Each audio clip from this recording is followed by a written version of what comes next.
Good evening, fellow timekeepers. Welcome back. Happy New Year. It's 2025. We have done 12 episodes of our podcast. So we're calling that season 1.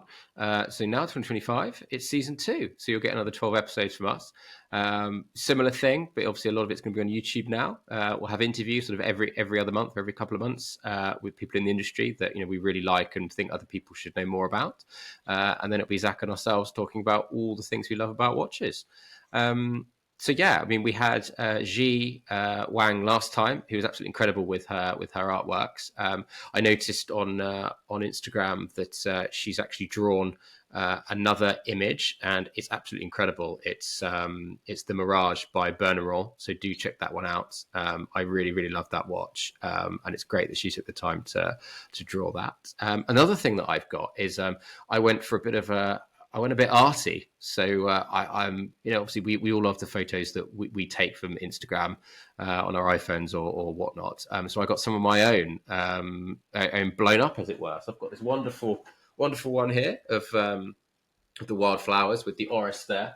I've got another one that's really close to my heart, just above me there, which is of my second son with the IWC pilot chronograph there. And I've also got another.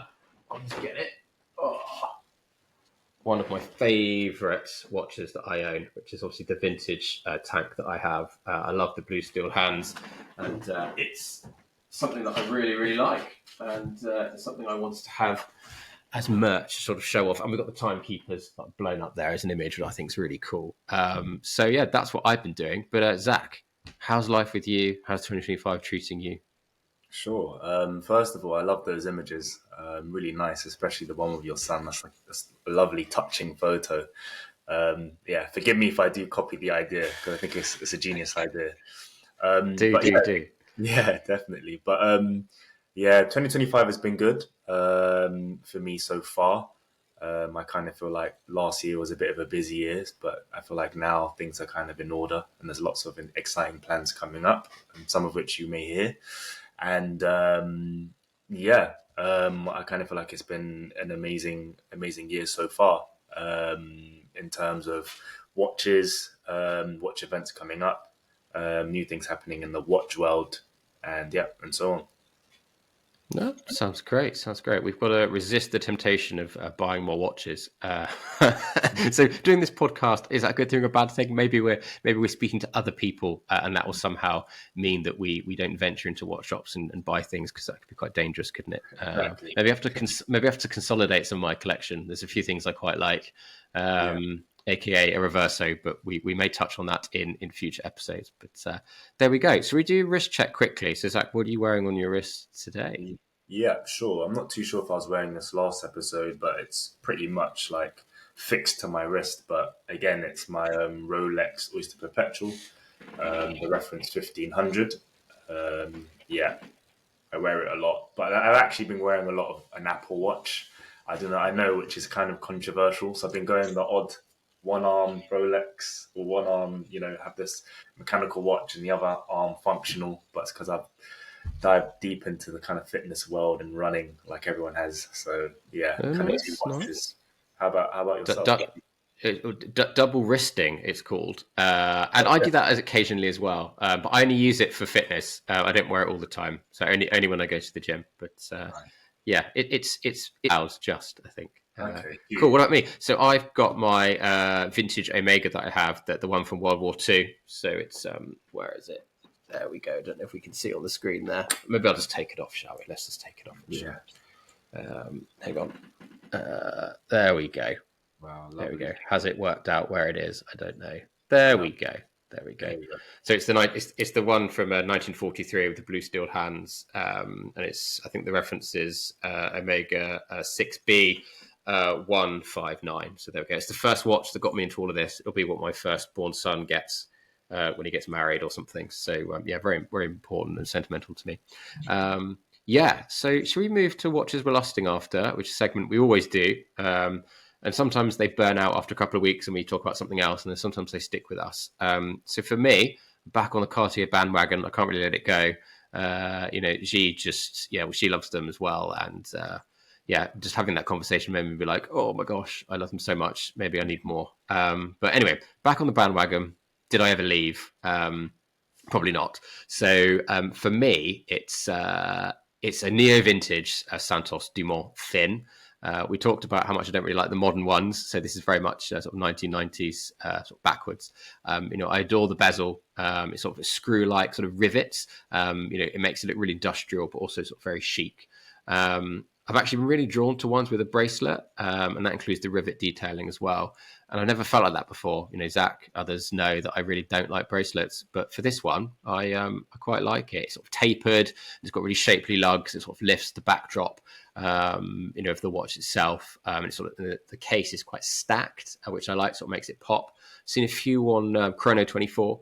And I've been sort of really tempted in a big way, really tempted, which again is dangerous. But so far, I've resisted that temptation. So, Zach, what about you? What have you lusting after this month? Yeah, sure. First off, I think great option. I love this kind of vintage Cartier Dumont. It's another watch that I'd love to have as part of my collection. And especially, I think the gold case as well, it stands out to me. I think it looks super cool in contrast with the dial super well. And then also, I kind of feel like, I think I'm with you. When it comes to bracelets, I think Cartier Dumont looks better on leather straps. And this is on a very classy kind of crocodile-esque black gloss strap. And I feel like that just looks brilliant. I also like kind of putting on a more colourful, playful strap as well. That kind of works as well. So yeah, great option, by the way.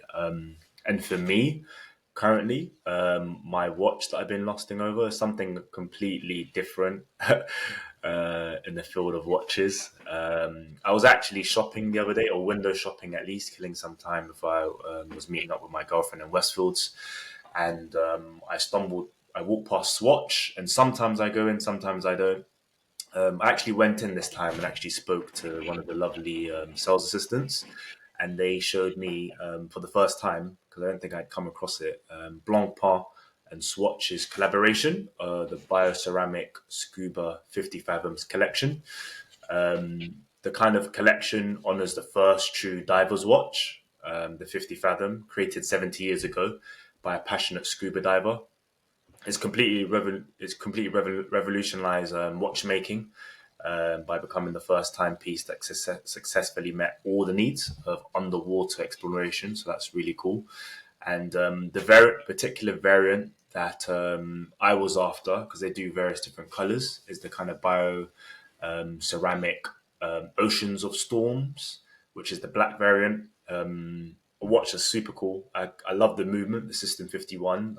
I know that was a big revelation when that came out, the System 51, and having one of the cheapest mechanical movement watches with Swatch. So I love that they have the Swatch's System 51 movement. This one kind of features an open case back, which is super cool for a watch that's super colorful and slightly lower in cost, or reasonably priced. And it features the bioceramic case. So that's the kind of watch that I'm kind of lusting over at the moment. Nice. I know there'll be some listeners that don't like the Swatch collabs, but I love the Mood Swatch. They're venturing into other brands. Maybe I'm not so sure, but it's just a fun, playful watch. People just have to get over themselves and not take it all too seriously. If we talked about walking around London, sometimes it's safer just to walk around with a Moon Swatch, right? So they're pretty nice. They're pretty nice. So so we'll move away to talk about another thing that we do every month, and that's our Instagram shots of the month. So we go through and scroll our Instagram feeds, and we pick our favorite watches, and we give a bit of a shout out. And obviously they get a bit of Timekeeper's merch as well. So it's obviously the Timekeeper's beermat, which we'll send to the winner. But Zach, I think you're going first with some that you've picked out, and I've got my iPhone here. So you start talking about them, and I'll start scrolling and having a look. Absolutely. So the first shot of the month has to go to, well, for me, Collectorskyline, and on Instagram. And this kind of shop features a vintage Piaget. I think we've kind of mentioned those and like their various different stone dials and how much we like them. This is a reference 9200 malachite dial. And also the background of the watch features some sort of malachite-esque pattern, which is kind of hypnotic. which is quite cool. As you scroll through, Almost looks alive. It's sort of like yeah, it's bubbling away. It's exactly, it's really cool. exactly. So it's a super cool background. I believe it was up for sale. So I'm not sure. That was a day ago. So I'm not too sure if they found a buyer.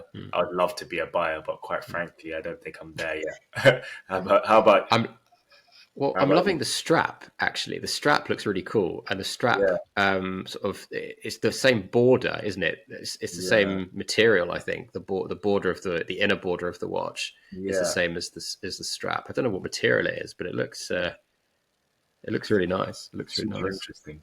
Super interesting. Cool. And you've got another one, haven't you? Yes, I do. I do indeed. So my second one is slightly different, slightly less colourful than the Piaget, and that is a shot by Goldfingersvintage, and that it features a 1940s Movado. I feel like Movado have great vintage watches that are kind of slept on. This Movado is the M90 reference 19008. The watch is kind of shot on, I'm not too sure what it is, to be honest. Maybe you know, Tim, but it seems to be some sort of paperwork with Japanese writing. It seems to be like a bit of a messy kind of desk with the watch kind of propped in the middle. There's also shades on the desk, so it's quite a cool kind of original setup. And I think the watch is just a beautiful watch featuring the Brigade Dials. And I know how much of a fan you are of the Brigade Dials, Tim. And also the blue hands that contrast really well across that kind of patina dial. So yeah, a great shot and a great vintage watch as well that you don't really see quite often. Yeah, I really like it. It's a bit of a sleeper brand. You're right. The numerals are great. I love blue steeled hands, and they've got the blue steel on the subdials. And if you zoom in, it's got the second track on the right hand side. Oh It's yeah, got like a little squiggle. So the yeah, hand is like it's got like a little snake, little squiggle, and I yeah, love that. I love those small little details. yeah, The blue steel hands are incredible, but then the blue steel ones for this sub dial is yeah, really cool. And also, I love the little pushers. That's how pushers should be on the yeah. sides. So, and is it bead of rice uh, sort of bracelet as well? I'm not too sure. Again, I'm not a bracelet guy, but I think it looks pretty cool. So yeah, good choice for those. So I always have three, don't I, Zach? Yeah, you do, And yeah. do you know what I've got now? I've got five. Wow. So this segment may take a bit longer, but I'm going to rush through them because some of them are left over from Christmas. So a mini shout out from November's Watches and Pastries Week. So obviously, I thought that was really great by the three gentlemen that did it. But this one is 316 watches, and it's their Tudor FXD, and it's very mucky. So again, people could have got their watches mucky, but they don't like doing it. But this guy just went straight in, and it's with the jam donut. And it's got all the ooze of the jam going all over it, and it's almost like the FXD burst out of it, almost like alien style. I wouldn't be so brave to do that with my collection, but yeah, well done. I had to mention it because I think it's really cool. Another shot I liked is a watch I almost bought instead of the Oris Big Crown Pointer Date, and this was another bronze watch from Oris, and I like the black dial, and I also like the rather pricey canvas strap, but I looked into getting it for the pointer date, and it's just not worth it. But I think it's really cool. But it's not the watch this time that I really like. It's rather the shot. It's with the lighting effect, and it makes it a great capture. It's really great. It gives its own sort of spotlight, so it's all black. As you see, we'll flash up on screen, it's all black around the edges, like pitch black, and then it's just like the light shining on that watch, just capturing it all. It's really incredible, and that's by Macrorelojes. So well done to them. But sort of moving forward to the other three, I want to spend a bit more time on. There's a Christmassy feel to my remaining selection because obviously we are reviewing December after all. So Giltydials, obviously a pun there. I think it's a great name. I haven't come across it before, so do check them out. But Giltydials is very cool. And he's placed his Rolex GMT over the stem of a Moet bottle. With Christmas lights in the background, it gives you that like bokeh effect that you get with your iPhone or whatnot. I think it's pretty neat if you ask me. So shout out to them. Another well-named Insta handle is the Night's Watch. So for all those Game of Thrones fans, there's a pun there. And it's the Omega Seamaster 300M. And it's sort of across an open book, again, using Christmas lights as a bokeh effect in the background. So really enjoyed that one. And the final one for me is a sort of, greater known Insta handle, and that's moonphase.fr, which obviously France, and it's sort of their sterling attempt at creating a Christmas tree out of their watches. I think few people have tried this, but hats off to them. But this was the first one I saw on the 8th of December. So it's like I said, it's the earliest one. So I've got to give credit there. They're using Speedmasters to do it. Plus, it's got a Holiday Inn room key saying NASA, Houston, Texas, and that's what tipped over the edge for me. With the Speedmaster and NASA. So I don't know, Zach, which one of those 5 do you like the most? Before we're going to do a sort of Insta shot of the year. So we picked obviously one for over the last 12 months that we really, really liked. So what about those 5, Zach? Which one do you like? Which one do you like the most? Yeah, absolutely. I feel like it's a perfect array. I know there's 5, and I was like, oh my goodness, he's got 5. But I think fair enough. I love that shot with the jam, the Tudor and the kind of jam donut. Slightly makes me a bit hungry. But yeah, great, a great effort there.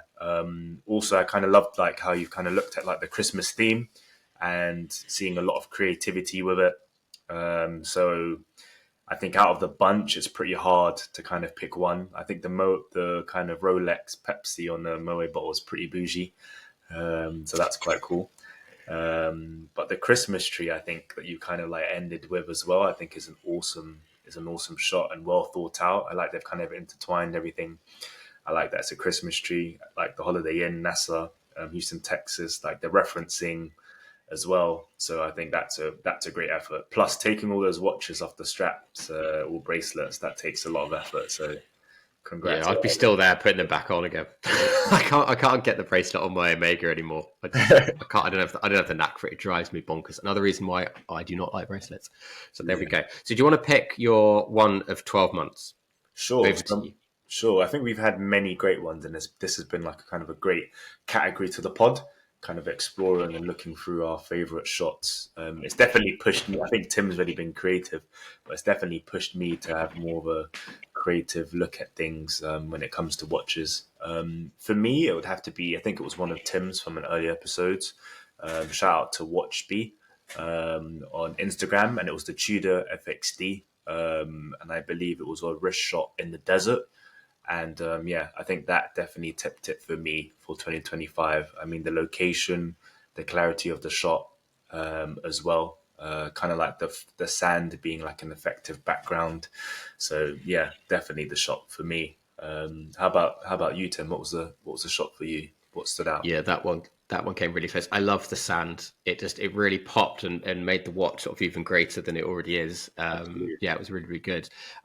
So for me, I'm going to butcher the pronunciation because I just don't know how to say it. So it's Artois watches, and it's his sort of 12-hour slice collage of different watches. So again, you've got your 1 to 12, and like each segment had a different watch, and it was, like I said, it was like a collage style. It's incredible. I would love to recreate that watch shot with my collection or watches I really, really like. And for me, I haven't seen anything like it since.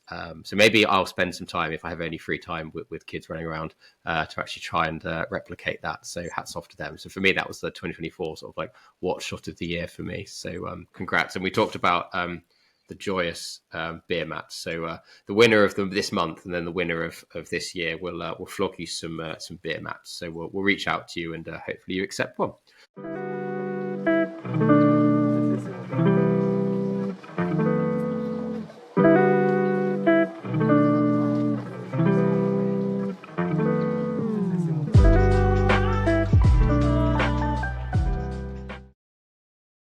So yeah, what are we on to next? We're doing another sort of mini segment. I've listened to lots of sort of watch podcasts in January, and they do a lot of like predictions. We're not going to do predictions because I respect other podcasts and what they're doing. But I think it's more what we'd like to see from watch brands. So I'm just going to reel off a few watch brands and what I'd like to see, and then Zach, you sort of chip in, or we can talk about it. So yeah, just something to kick off the year. So we'll keep it short and sweet, and I'd like to selected a number of brands. But I think the overarching thing for me is what I want in 2025 is this plea for more customization from the consumer.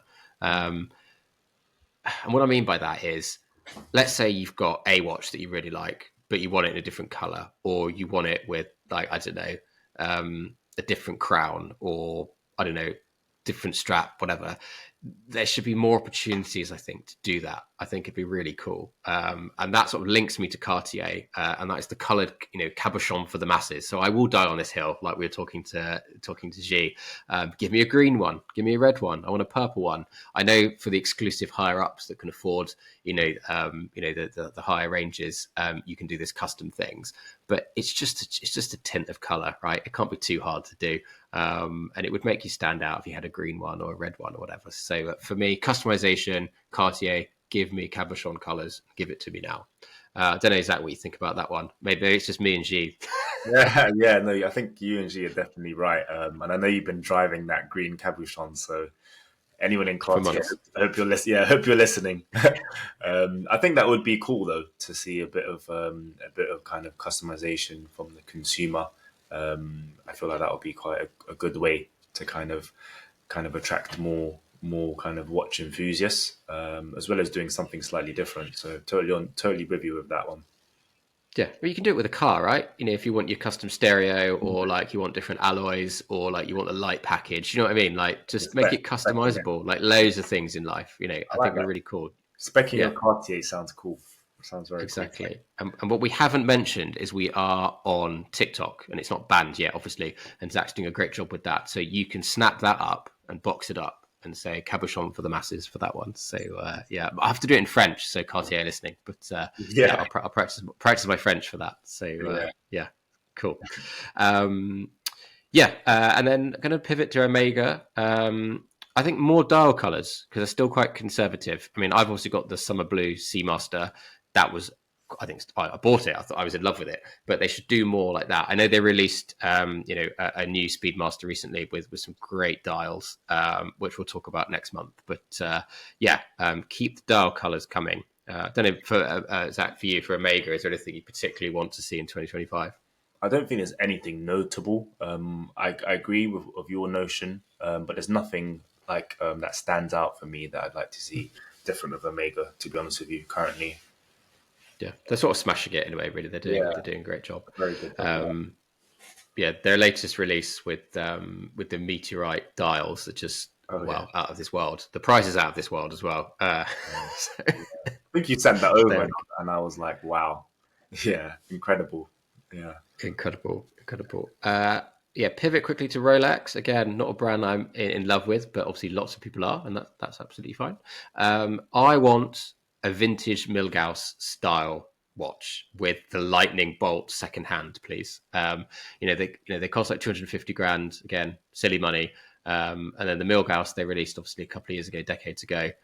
It's not the best looking, although it does have the really cool second hand. But if they're going to release anything, let's dip in to the Milgauss of the vintage and bring it back. I would buy that in a heartbeat, and I'm not a Rolex guy. Zach, anything on Rolex for you? Anything you want to see? I think there's been slight innovation with Rolex.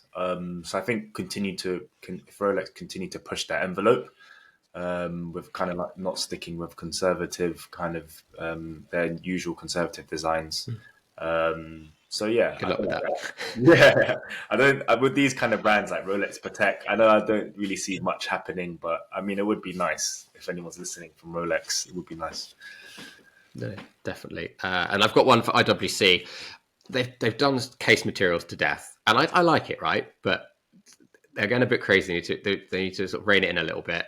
And similar for dial colors, I want thinner watches from them. I know it's a chronograph, but not everyone can wear them because they are just too big. I think the 41's great, and obviously I have one of those. But if they could just shrink it a little bit more for some of their watches, in terms of thickness, not so much like the width or the length, but it's the thickness of the things can be a bit over the top. So if they're playing around with case materials, let's just try and get a thinner watch, please. That'd be great. Panerai, same thing. Smaller watches. I would love a Panerai, but they look silly unless you're like, ginormous and got a huge wrist. I know they've got like a female version, but again, they're more dedicated towards the female market. So, men aren't going to necessarily really want them. But if they can make smaller watches, that would be really good. To Patek, other podcasts have mentioned this, and I thought it was a good idea. So for what it's worth, I'm throwing the same 2 cents in. I think, in inverted commas, affordable entry-level model perhaps modelled on the Calatrava. I would love a Calatrava, but yes, you aspire to a Patek, and not everyone can have a Patek for obvious reasons. But if they were to bring in something new for, I don't want to say the mass market because that's insane. They would never do that. But just something that's a bit more attainable. It doesn't have to be over the top. Doesn't have to be a complicated watch. They've got history. They can dive into the archives and bring something out. So I think for me, let's have an entry level, like I said, inverted commas, Calatrava. Jaeger, a rethink on their pricing, please. I know we don't talk about pricing on this pod, but are they really worth the price rise a couple of years ago? I love them to death, but they're just not. They're just really not. They've started to do it the reverse, so it went down in price a little bit, but it's not like it used to be. It is really hard to justify. So perhaps they thought about it once, so let them think about it twice. I don't know, Zach, about those couple I've just mentioned. We got IWC, Panerai, Patek, Jaeger. Anything you want to add up with those? Yeah, absolutely. I kind of feel like IWC, same kind of notion. I think thinner watches would kind of make sense with my wrist being on a slightly smaller side. Panerai, slightly similar with the kind of sizing kind of issue. But I do realize that I did kind of see how they've kind of made an effort to make more slimmer profile watches. And I guess like when I visited the kind of boutique on Bond Street, that did kind of help a bit. But I think you're right with the sizing. If they made slightly smaller watches, that will definitely kind of tick the box, especially those who are kind of interested in more vintage kind of aesthetics. Patek and affordable. I'm not too sure if that goes together, but yeah, I'm dreaming. Yeah, it's a bit of a stab in the dark, but I think definitely that would be quite cool, especially getting younger people into Patek. It could be a good idea to kind of have a look at that kind of entry level kind of a piece as well. As well as I feel like Calatravas aren't really. They're popular for those who kind of know about watches, but I kind of feel like the 5711 and Nautilus have kind of drowned out kind of some of the more iconic and more kind of understated kind of models. So it would be good to kind of see something kind of more reasonably priced for the Calatrava. But like I said, it's Patek, so I don't know if that's ever going to happen.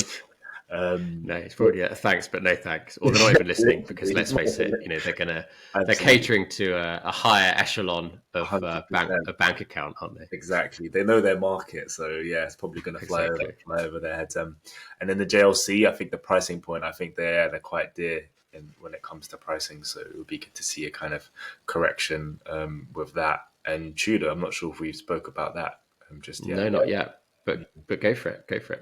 I think with Tudor, I don't think they're doing much wrong. Like Omega, I don't think there's anything that I can kind of mention. There's been a few new models. I kind of like the existing ones prior. I like the different colorways. The sizing is perfect as well. Having had a Black Bay before and sold, and we just literally spoke about that. Tim, didn't we? Having sold that and thinking, oh, was that a mistake? Probably was. Yeah. But yeah, totally on board with Tudor. How about you? Is there anything new that you'd like to see from them, Tim? Yeah, when we started this pod, I think it was episode 1 or 2 or something, we did Tudor, and I talked about sort of the crown guards they have. So it's basically you've got the crown, and then you've got like a gap in the middle when you open it, and then obviously you close it. Mm. And in the original Black Bay, when they revamped it, that is a decade ago now, or maybe less, with a slightly larger Black Bay, so not the 58, the original ones. They had like these sort of rubber guards that you got them in like blue, black, and red. I really like that. And then it disappeared on the 58. I know that was probably just to make it stand out a bit more, but I want those to come back and have them on almost all the watches. Again, it goes back to the customization. I would love to be able to select what sort of crown guard I wanted in terms of color. I love the little red triangle, obviously on the Black Bay 58. And I think if you could get the red crown guard with that would be really cool. So that's probably it for me. Are there any other brands? I've sort of exhausted what I want to say on that, Zach. But I don't know if there are other brands that we haven't touched on that you would like to see them do something in 2025. I don't think there's any other brands that pop up in my mind. In terms of wanting to see them do anything different, I think we've kind of covered the kind of main ones. The main ones that I had in mind. Cool. Yeah, but I totally agree. I totally agree with the Tudor. That would be kind of like a nice nod to to the original, having something like that, like a little quirk. And I know that Tudor are quite good at that. They've added different things like Tudor roses to like some crowns and whatnot. So I think that would be quite a nice piece. Yeah. Yeah, and the shield's nice. Yeah, I like the traditional Yeah. rose as well. Yeah, Actually, but like listeners, watchers, on like I said, we're on YouTube now. To tell us in the comments, what would you like to see in 2025? And hopefully, collectively, we can get our wish when they do it the following year.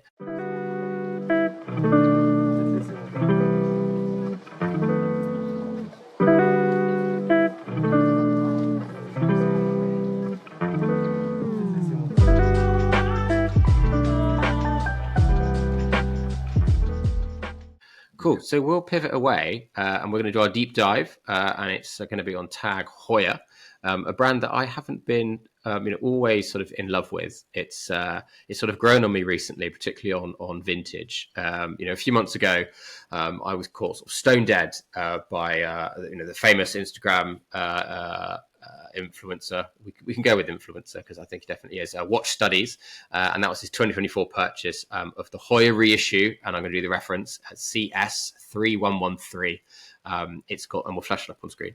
It's got this gorgeous black dial with sort of white ringed subdials, so clear, so legible, and including sort of the white timing hands plus the classic sort of style of the pushers. I was hooked for weeks on that watch. I even looked to see if I could buy one. It was that like, oh my gosh moment. He's got a great version of it. It's really, really beautiful. That sort of bled out of me. I fell back in love with other watches, but never say never. I think for the price point of that watch, as sort of being like neo vintage, I think it's really cool. But then equally, a grail watch for me is the collaboration that Heuer did in the 1960s with Abercrombie and Fitch, and we talked about it again very early on in this podcast, and I mentioned it so many times since, but it is incredible. It's the legendary Seafarer, with its sort of aqua, sort of marine blue-green motif, with the triangle indices. We'll flash it up on screen because no matter what I say, it's never going to justify and show how beautiful this watch is.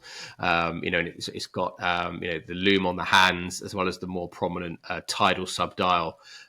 These sell for crazy money, crazy money. But there you go. But they are absolutely beautiful. There is a Canadian chap, I've forgotten his handle now. I think it's Maple Watches, and he bought one last year, and he's got this exquisite sort of version of it. Again, we'll flash it up on screen so you can see. So beautiful. And I know they recently redid it, didn't they, Zach? They paid a homage with Hodinkee. I like that too, but it's not a vintage piece, is it? But it's definitely a lot more affordable than the vintage ones.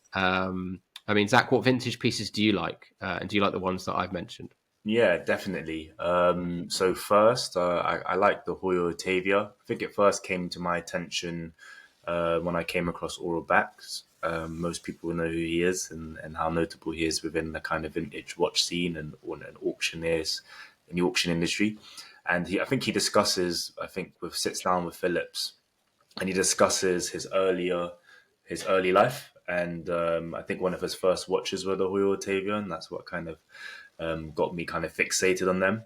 Definitely. There's a few standout references for me, and that's the reference 113603, which is like the black PVD kind of version or model of the Otavia.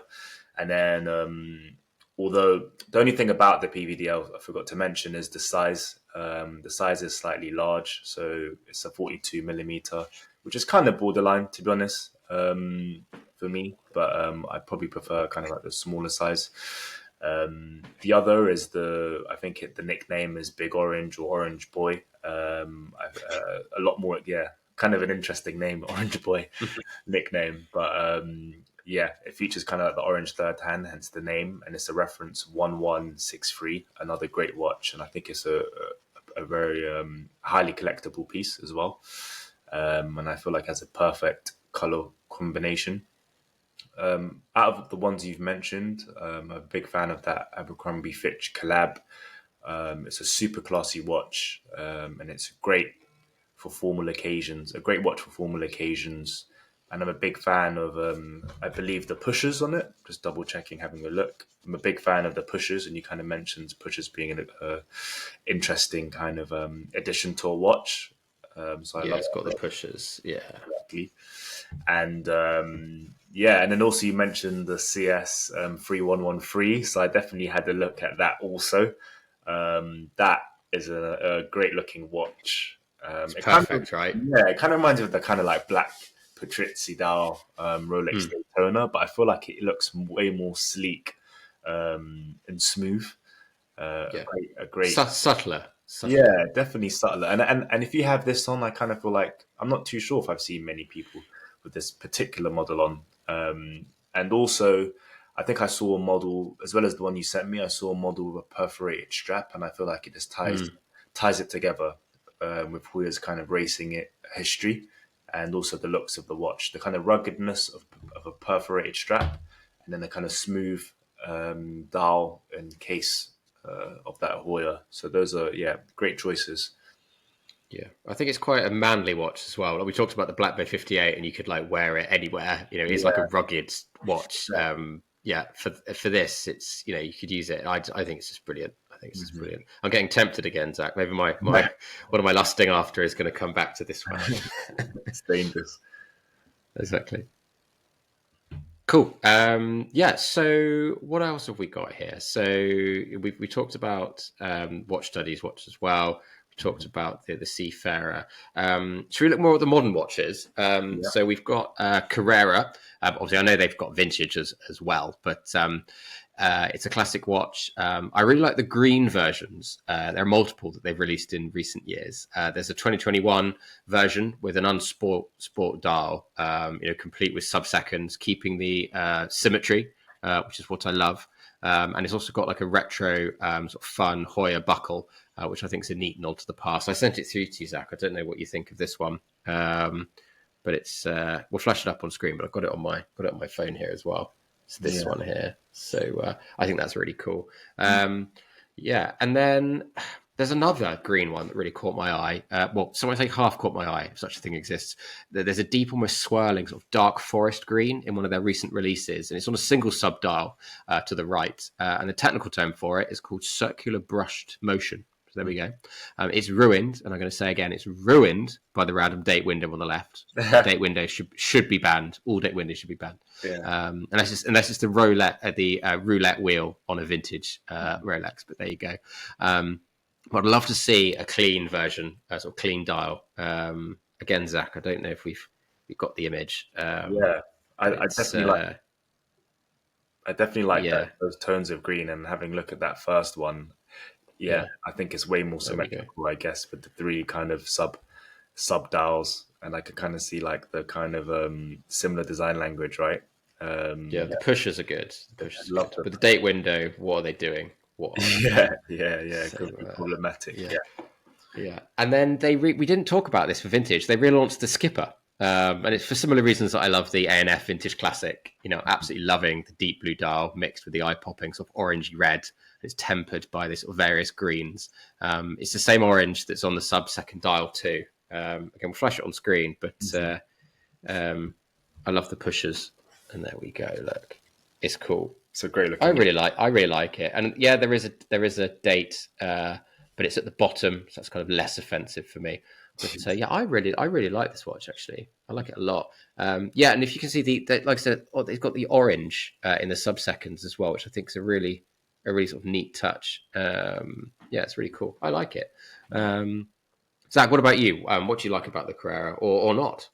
Yeah, well, just off that last one you kind of mentioned, like I love the kind of like vintage kind of feel, like with the colors, like the green, like you said, in the second kind of window, the orange third hand. I think like the combinations of colors work super well. Yeah, Comes to those, but yeah, the Carrera as a whole, I think it's a great watch, great advanced in-house movement in the Carreras, so that's also good. I think there's an 80-hour power reserve, which is pretty impressive. I love like the kind of nod to kind of like automotive history. So like the strong collaborations they had with Porsche and also their racing inspired designs. You can kind of see that in the kind of last one you mentioned, almost it kind of emulating the dials like within a car as well. Also the exclusive models, like you've mentioned, you've gone through some of them as well. So exclusive models are really interesting to me, like the Watches of Switzerland centenary piece was super interesting, and has a super appeal, especially for those who want to collect as well. The issue on my side is probably the price point of some of the Carreras, which make it a kind of tricky option when selecting a new watch, and also some of the cases I kind of feel are slightly on the bulky side. So those are kind of two kind of things I'd say about it. But all in all, I kind of feel like they've done well with the Carrera, and there's definitely more reasons to buy than not to buy. Yeah, buy a vintage one. Yeah, more value in it. 100% way to go though. Yeah. Nice. Okay, and then we'll sort of round it out because it's short and sweet as well. The Monaco. So interesting. I've never been a fan of the square watch. I do think it's quite big and bulky. But then a few years ago, maybe even like last year or 2 years ago, Tag Heuer released one with a skeleton dial and an open case back. And do you know what?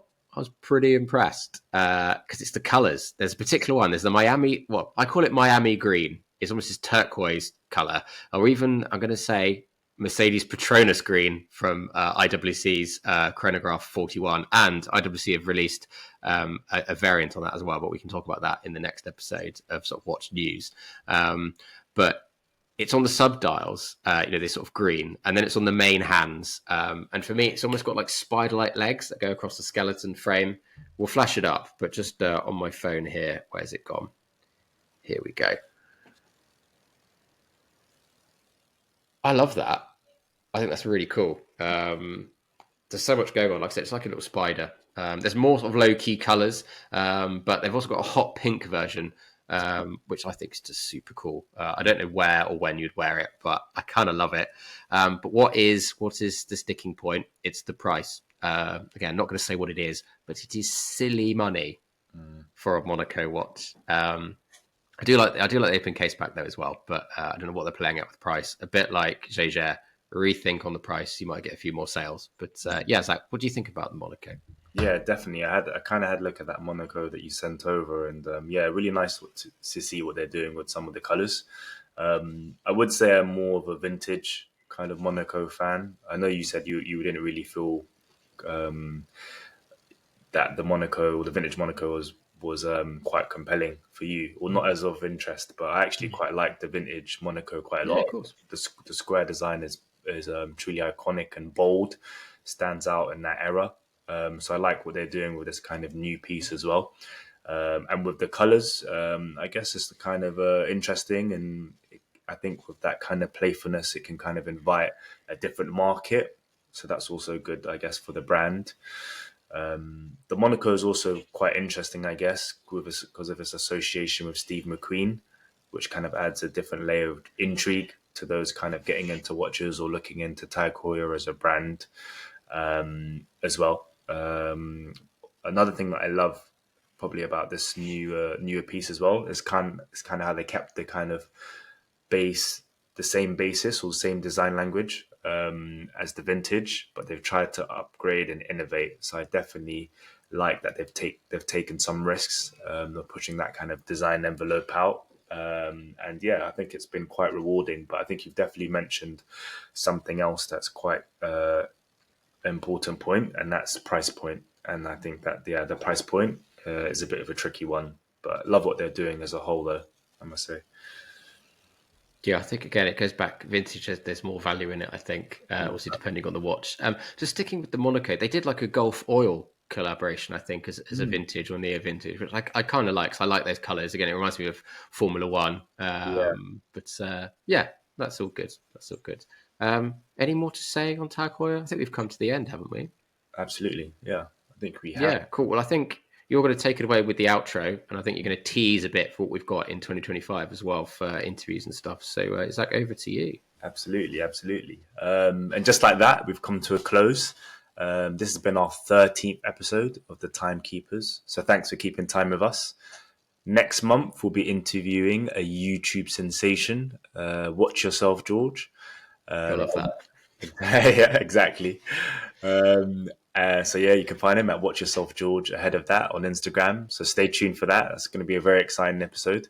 If there's any subjects also that you want us to cover, let us know. As Tim mentioned, we are on YouTube, so drop us a comment on YouTube or drop us a DM on Instagram. We'd love to kind of hear your thoughts. Other than that, it's goodbye for myself, Zach, at Source Watches. Yes, goodbye from me at Watchword. Yeah, thank you for listening.